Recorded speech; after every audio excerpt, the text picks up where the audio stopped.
this video we want to show you how to capture photos to include in your reports. So once you're in PIM and you're in your inspection, tap on the area where you want to capture a photo and assign it to, and you'll see there are two areas that you can click.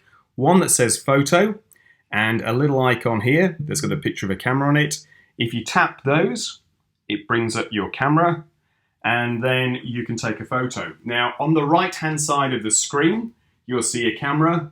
If you just keep it in this mode, if you press the camera, it will take a photo, and you can then choose to use that as a cover photo by pressing the second button from the top. You can add additional notes to the photograph to reinforce why you've taken it by pressing Add Notes. The paintings on the wall require removing. Okay, and then press Use Photo.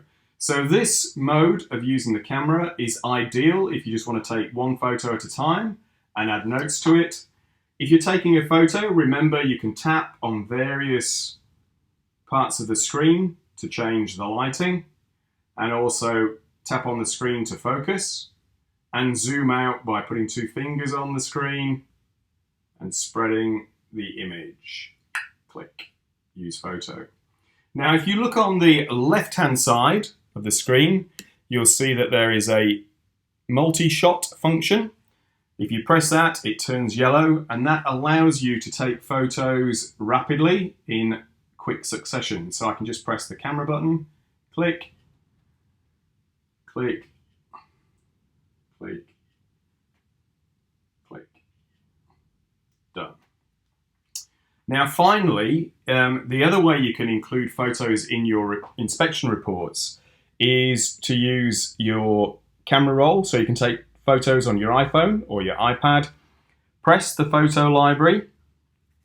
This gives you access to your camera roll, and then you can select pictures to include into your report in the relevant room. So I'm just going to add those photos. It's now going to process, and in a second it should say included in this inspection. There we go. 3 photos successfully added. I'm going to press done. I've got on my photo bar now, you can see I've got 10 photos. I can view those photos if I want. I can now delete any that I don't require, pressing delete. I can also send an individual photo by going to the top right hand corner, and I can send that immediately via AirDrop or email to somebody. I'm just going to message it to somebody. I'm going to send it to my lovely wife. There we go. Bang. And it would be ideal if you've got a maintenance issue, or you need to report something to somebody quickly, or you need to get a registration number or a serial number to somebody. I'm just going to send that from here without completing the full report.